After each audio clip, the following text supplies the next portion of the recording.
Mahesh tech in Telugu YouTube channel. Today మనం day 30 series Python programming లాంగ్వేజ్లో day 5లో ఉన్నాం. Last క్లాస్లో వచ్చేసి మనం ఆపరేటర్స్ అంటే ఏంటి, ఆపరేటర్స్ని ఎలా యూజ్ చేసుకోవాలి ఏంటి అని చూసాం. ఈ క్లాస్లో వచ్చేసి ఈ కంట్రోల్ ఫ్లో స్టేట్మెంట్స్ అనేది చూద్దాం. ఫస్ట్ ఆఫ్ ఆల్ ఈ ఫోల్డర్ అనేది మనం విజువల్ స్టూడియో కోడ్కి కనెక్ట్ చేసుకుందాం.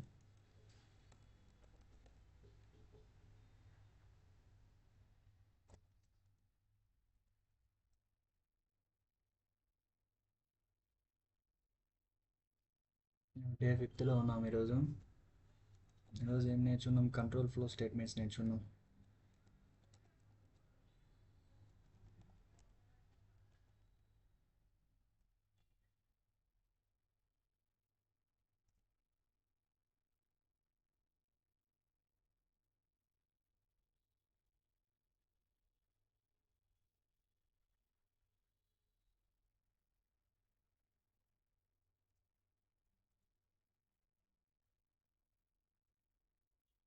మూడే ఉంటాయి మనకు, if, ఎలిఫ్, else.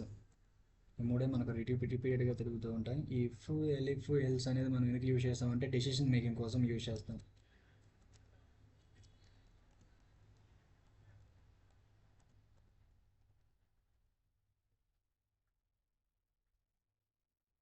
First of all మనం ఒక వేరియబుల్ని తీసుకున్నాం. Variable is equal 20. If statement తీసుకుందాం. If is greater than is equal 18 అయితే print you are eligible for vote. ఇప్పుడు ప్రింట్ చేద్దాం.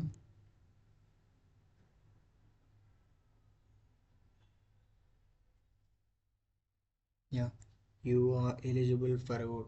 ఎందుకు ప్రింట్ అయింది? నేను ఇక్కడ ప్రింట్ ఇచ్చాను కాబట్టి ప్రింట్ కాలేదు. ఈ నా స్టేట్మెంట్ అనేది కరెక్ట్ అయింది. ఏం కరెక్ట్ అయింది? Age greater than is equal 18. Age అనేది గ్రేటర్ దెన్ ఈజ్ ఈక్వల్ 18 అంటే 18 కంటే ఎక్కువ వాల్యూ నాకు ఏజ్లో ఉందా? ఉంది. నా ఇయర్స్ 20 కదా, నాకు 20 నా ఏజ్ అనేది. ఇక్కడ ఎంత ఇచ్చినాను? 18. నా స్టేట్మెంట్ అనేది ఎంత ఇచ్చినాను? 18. Age greater than is equal 18. 18 కంటే నా ఏజ్ ఎక్కువ ఉందా? ఉంది కాబట్టి ఈ స్టేట్మెంట్ ట్రూ అయింది కాబట్టి నాకు ఇది ప్రింట్ అయింది. అంతేగాని నాకు ఈ స్టేట్మెంట్ ట్రూ కాదు.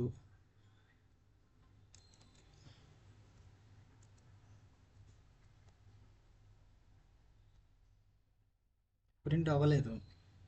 నాకేం ప్రింట్ కాలేదు కదా. నాకు ఏదన్నా ప్రింట్ అవ్వాలంటే ఏం చేయాలి? నేను ట్రై అయ్యకైనా లేకుంటే ఏదైనా నాకు ప్రింట్ కావాలి కదా. ప్రింట్ అవ్వాలంటే ఏం చేయాలి? ఎల్స్ యూజ్ చేయాలి. ఎల్స్ అనేది మనం ఎప్పుడైనా లాస్ట్ యూజ్ చేయాలి. You are not eligible for vote. You must shoot 18+ అయినా పెట్టుకోవచ్చు, ఇలా అయినా పెట్టుకోవచ్చు. You are not eligible for vote ఇలా అయినా మెన్షన్ చేసుకోవచ్చు. రన్ చేయండి. ఏమొచ్చింది? You are not eligible for vote. అర్థమైంది అనుకుంటాను. ఇఫ్ ఎక్కడ యూజ్ చేయాలి, ఎల్స్ ఎక్కడ యూజ్ చేయాలని. మనకు ఇఫ్ అనేది ఏ స్టేట్మెంట్ ద్వారా మనకు పాస్ అవుతుంది? ఏది? ట్రూ వాల్యూ పాస్ అవుతుంది. ఈ ట్రూ వాల్యూ పాస్ అయినప్పుడు మనకి ఇన్సైడ్ ఉండే వాల్యూ అంటే ఇఫ్ లోపల ఏముంది? You are eligible for vote. ఈ స్టేట్మెంట్ ప్రింట్ అవుతుంది. అలా కాకుండా ఈ స్టేట్మెంట్ అనేది మనకు ఫాల్స్ అయిందంటే ఈ స్టేట్మెంట్ ప్రింట్ అవుతుంది. ఎల్ స్టేట్మెంట్ అనేది last statement. You are not eligible for vote. అర్థమైంది అనుకుంటాను. దీన్ని కామెంట్ చేద్దాం.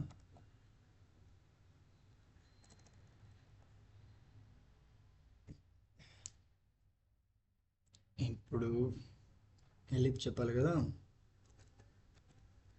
మార్క్స్ తీసుకున్నా. మార్క్స్ ఈజ్ ఈక్వల్ ఇన్పుట్ పెడదాం.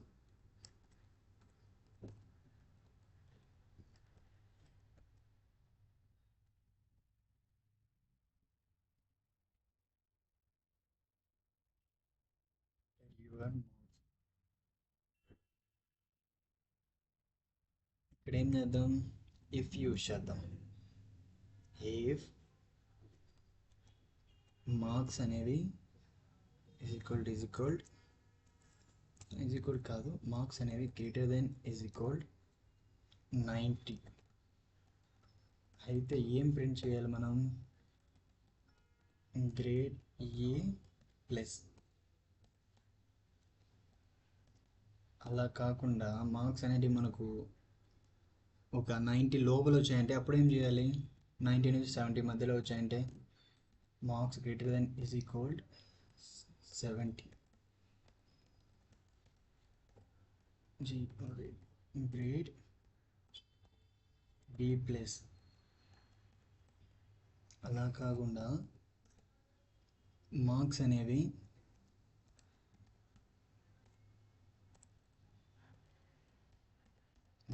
గ్రేటర్ దెన్ ఈజ్ ఈక్వల్ 50 అయితే print grade C plus. Code బాగా అబ్జర్వ్ చేయండి మీరు. అలా కాకుండా మార్క్స్ అనేవి నాకు less than 50 and greater than 40 వచ్చాయంటే యూ ఆర్ పాస్.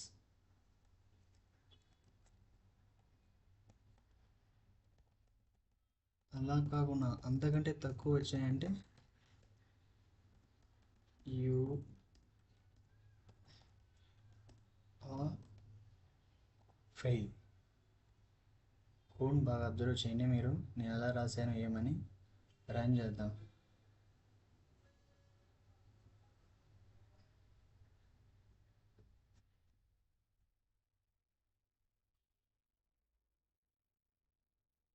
ఫస్ట్ ఏం చెక్ చేద్దాం? 90 దగ్గర చెక్ చేద్దాం.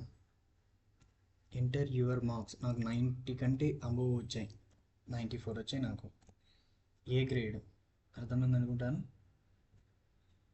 ఇప్పుడు 90 కంటే కొంచెం అటు ఇటుగా వచ్చాయి నాకు, ఒక 72 బి గ్రేడ్. అలా కాకుండా నాకు మార్క్స్ అనేవి ఒక 65 వచ్చినాయి, సి గ్రేడ్. ఇలా కూడా కాకుండా నాకు మార్క్స్ అనేటివి ఒక యావరేజ్గా వచ్చాయి. నాకు యావరేజ్ అంటే యావరేజ్ స్టూడెంట్, నేను యావరేజ్గా చదువుతాను కాబట్టి నాకు ఒక 40 లోపు వచ్చినాయి, 43 అలా. ఇలా కూడా కాకుండా నాకు మార్క్స్ అనేటివి జస్ట్ 33 వచ్చాయి. You are fail. అర్థమైంది అనుకుంటాను. ఆ కోడ్ తర్వాత మీకు కింద నేను ఇన్పుట్ అవుట్పుట్స్ ఎలా ఇచ్చానో చూడండి బాగా. ఆ కోడ్ను ఒకరోజు బాగా అబ్జర్వ్ చేయండి. నేను ఇక్కడ ఏమి ఇచ్చాను? Marks greater than is equal 90 అంటే 90 కంటే నా మార్క్స్ ఎక్కువ ఉంటే నాకు గ్రేడ్ ఏ ప్లస్ రావాలి. అలా కాకుండా మార్క్స్ అనేది గ్రేటర్ దెన్ ఈజ్ ఈక్వల్ 70 కంటే ఎక్కువ ఉంటే నా మార్క్స్ బి ప్లస్ రావాలి. అలా కాకుండా marks greater than is equal 50 కంటే ఎక్కువ ఉంటే నాది గ్రేడ్ సి ప్లస్ రావాలి. ఇలా ఏం కాకుండా నాకు ఇంక యావరేజ్ మార్క్స్ వచ్చాయి. నాకు యావరేజ్ మార్క్స్ వచ్చింటే నాకు మార్క్స్ లెస్ దెన్ 50 అంటే 50 లోపల 40 పైన ఎన్ని వచ్చినా కూడా యు ఆర్ జస్ట్ పాస్ అయినట్టుగా. అంతకంటే ఇంకా 40 కంటే తగ్గాయంటే ఇంకా 33 లేదంటే 20, 25, 29, 26 అలా ఏమన్నా వచ్చినాయంటే ఇంక యు ఆర్ ఫెయిల్. అలా మనం ఇఫ్ స్టేట్మెంట్ అనేది యూజ్ చేసుకుంటాం. If, elif, else. బాగా చూడండి నేను కోడ్ ఎలా రాశాను ఏమని.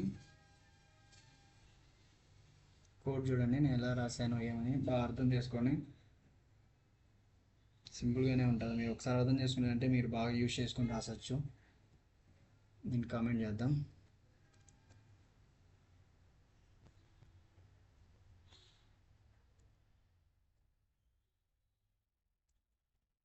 ఇంకొకటి చెప్తాను.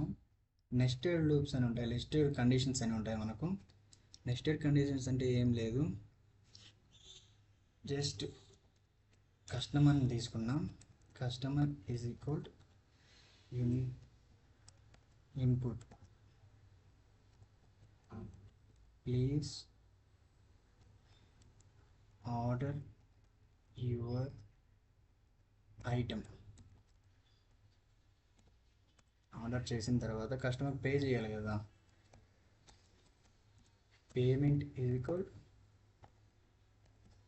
పెయిడ్. పెయిడ్ కూడా మనం ఇన్పుట్ పెట్టుకోవచ్చు, కానీ నేను పెయిడ్ పెట్టాను, మీకు అర్థమయ్యేదానికి చెప్తాను. ఒకవేళ పెండింగ్లో సరే పెయిడ్ అని పెడదాం. యా, ఈ పెయిడ్ అనేది మ్యాక్సిమం ఓనర్ చేతిలో కానీ కస్టమర్ చేతిలో కానీ ఉంటుంది. చెప్తాను. ఈఫ్ ఇది బ్రాకెట్ పెట్టేద్దాం. ఈఫ్ కస్టమర్ అనేవాడు మనకు ఏం ఆర్డర్ చేశాడు, బిర్యానీ ఆర్డర్ చేసినాడు వీడు. ఆర్డర్ కాదు కానీ ఇప్పుడు ఇంకో స్టేట్మెంట్ తీసుకున్నాం. If payment is equal to paid అయితే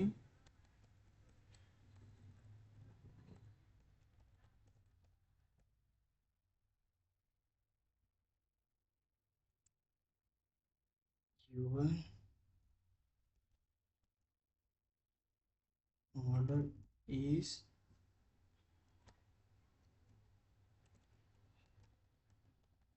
కన్ఫర్మ్. అలా కాకుండా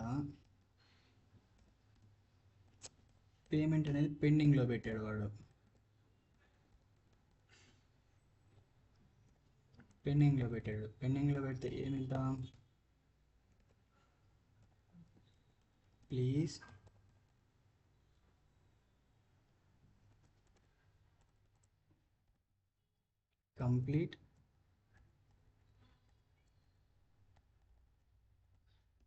కంప్లీట్ యువర్ పేమెంట్.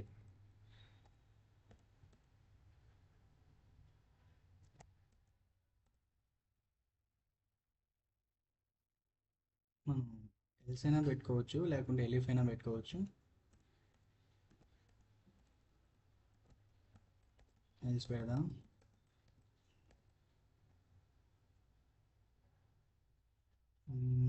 ఏమిద్దాం ఇక్కడ, ఇలాంటి ఎల్స్ వద్దులే, ఇక్కడ వరకు చదవగానే.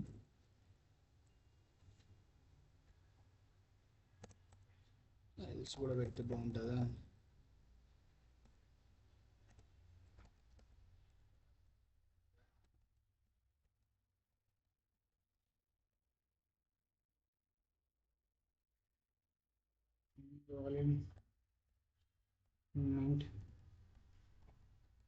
Payment details.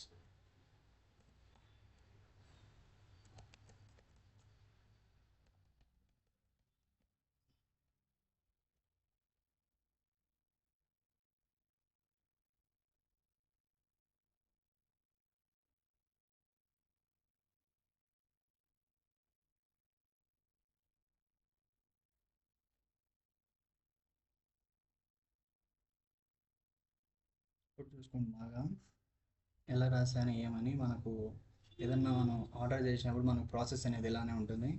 కోడ్ అనేది బాగా చెక్ చేసుకోండి మీరు. రన్ చేద్దాం. ఇందులోకి వద్దు, ఫస్ట్ ఇది కూడా ఇన్పుట్ ఇద్దాం.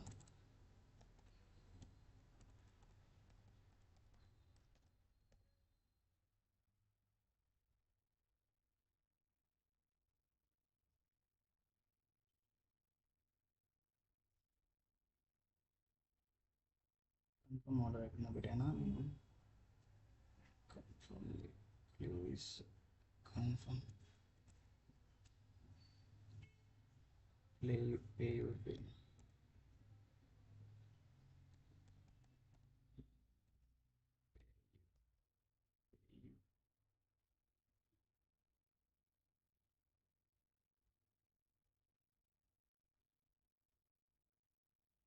ఇప్పుడు రన్ చేద్దాం.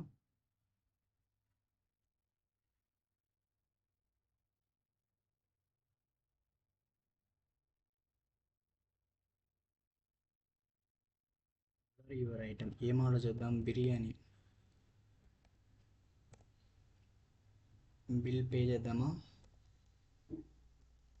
పెండింగ్లో పెడదాం. ప్లీజ్ కంప్లీట్ యువర్ పేమెంట్ అర్థమైంది అది. చూడండి మన కోడ్ అనేది ఎంత నీట్గా వచ్చిందో, ఎంత నీట్గా ఎంత బాగా అర్థమయ్యేలా వచ్చిందో మీకు అర్థమై ఉంటుంది. అలా కాకుండా ఇప్పుడు పెండింగ్లో పెట్టాను కదా అమౌంట్ అనేది, అలా కాకుండా నేను బిర్యానీ ఆర్డర్ చేశాను.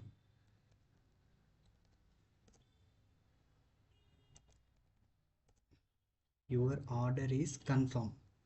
ఫస్ట్ వన్ ఎందుకు వచ్చింది ఇలా, please order your item biryani and pay your bill పెండింగ్లో ఉంటే please complete your payment.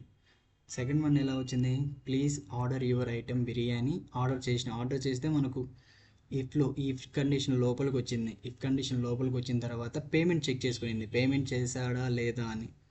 Payment చేశాడా లేదా చెక్ చేసుకుంటే పే యువర్ బిల్ పెయిడ్. నేను పే చేసేసా కదా, పే చేస్తే నాకేమవుతుంది, దీని లోపల కూడా వచ్చేస్తుంది కదా. దీని లోపలికి వచ్చి ఏం ప్రింట్ అవుతుంది మనకు, your order is confirm, your order is confirm, your order is confirm. Correct అయింది కదా మనకి ఇప్పుడు స్టేట్మెంట్ అనేది. అర్థమైంది అనుకుంటాను. ఇది వచ్చేసి మనకు నెస్టెడ్ స్టేట్మెంట్స్. ఇవి వచ్చాయంటే కొంచెం ప్రోగ్రామింగ్ లాంగ్వేజ్లో కొంచెం ఒక గ్రిప్ ఉంటుంది, ఎందుకంటే మనం మోస్ట్ ఆఫ్ టైం ఎక్కువ దీంట్లోనే మనం యూజ్ చేస్తాం, ఇఫ్ స్టేట్మెంట్లోనే. చూడండి ఎంత బాగున్నదో కోడ్ అనేది, మీకు నీట్గా అర్థమైంది అనుకుంటాను. నెస్టెడ్ కండిషన్స్ ఎలా యూజ్ చేయాలి, ఎలా రాయాలని మీకు ఇంకోసారి రన్ చేసి చూపిస్తాను.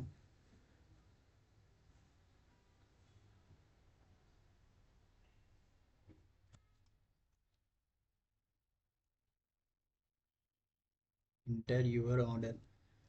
బిర్యానీ ఆర్డర్ చేస్తాం, బిర్యానీ కూడా ఆర్డర్ చేయను. ఎంటర్ కొడతా ఏమొచ్చింది, invalid customer order, please try again. దీనికి ప్రింట్ అయింది, ఇది ప్రింట్ అయింది మనకు. ఎల్స్ అనేది మనకు లాస్ట్ యూజ్ చేస్తాం కాబట్టి invalid customer details, please try again. అర్థమైంది అనుకుంటాను నేను. ఇప్పుడు మళ్ళీ రన్ చేద్దాం.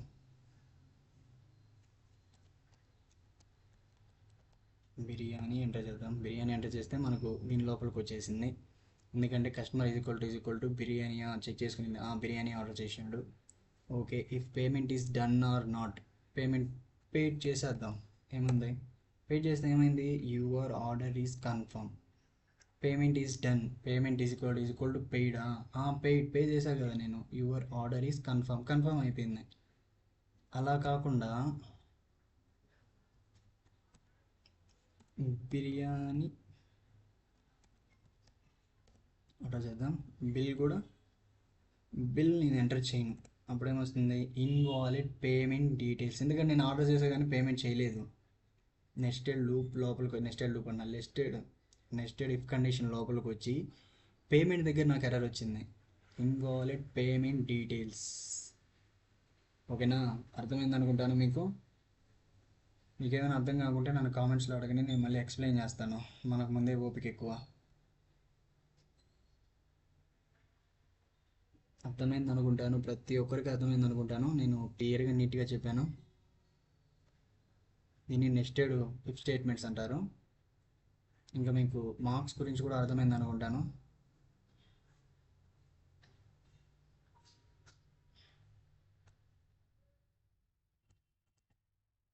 మార్క్స్ గురించి కూడా అర్థమైంది అనుకుంటాను. Everything will you understand guys. Simple అండి. ఈ స్టేట్మెంట్స్ నేర్చుకున్నారంటే మీరు ఎక్కడ ఎలా యూజ్ చేయాలని నీట్గా యూజ్ చేసుకోవచ్చు. మనం మోస్ట్ ఆఫ్ దమ్ ఎక్కువ ఈ స్టేట్మెంట్స్లోనే రాస్తాం ప్రతి కోడింగ్ అనేది, ఎందుకంటే ఇది డెసిషన్ మేకింగ్ కాబట్టి.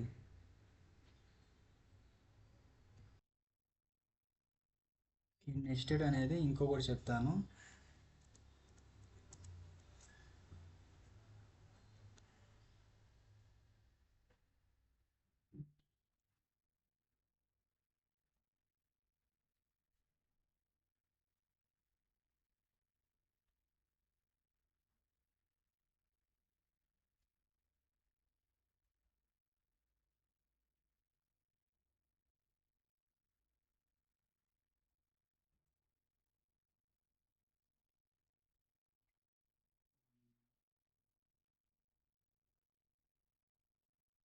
నేమ్ తీసుకున్నాం, US user name is equal input ఇద్దాం. అంటే ఇన్పుట్ ఎందుకులే, చిట్టి అని ఇచ్చేద్దాం.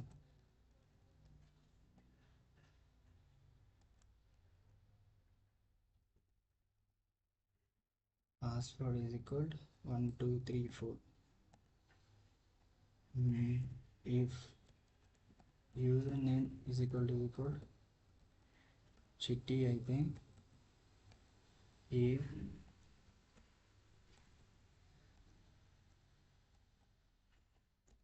password is equal to 1 2 3 4 అయితే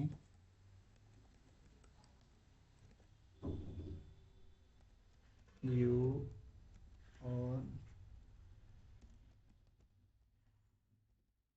login.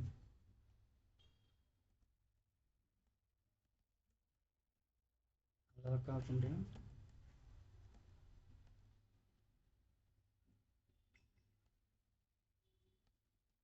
password is incorrect.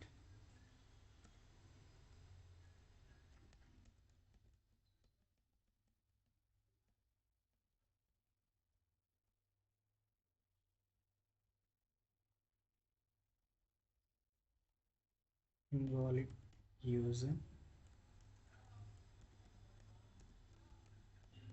Try again. Run చేద్దాం.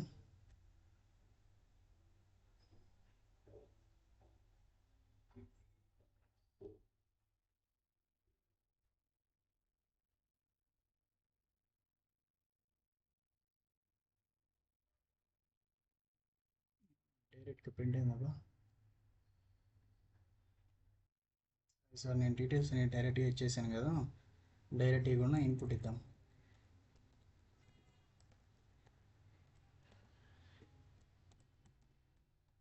enter your username.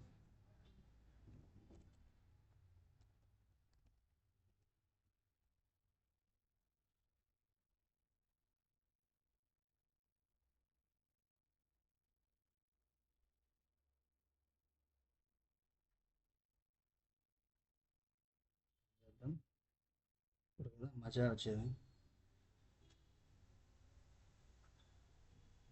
Enter your username cheating. Enter your password wrong చేద్దాం. Password is incorrect. ఇది నెస్టెడ్ లూప్. ఇది సింపుల్గా ఉంటుంది, మీకు అర్థమైనట్టు మళ్ళీ చెప్పాను. ఇంకోటి password is incorrect, user name is correct but password is incorrect. User name is Chitti correct, okay దీని లోపలికి వచ్చింది. పాస్వర్డ్ చెక్ చేసుకునింది, పాస్వర్డ్ ఇన్కరెక్ట్ వచ్చింది. ఎందుకంటే ఈ స్టేట్మెంట్ చెక్ చేసుకుంది పాస్వర్డ్ ఈజ్ ఈక్వల్ 1 2 3 4 కాదు. కాకుండా మనకి ఏం ప్రింట్ అవ్వాలి? Password is incorrect.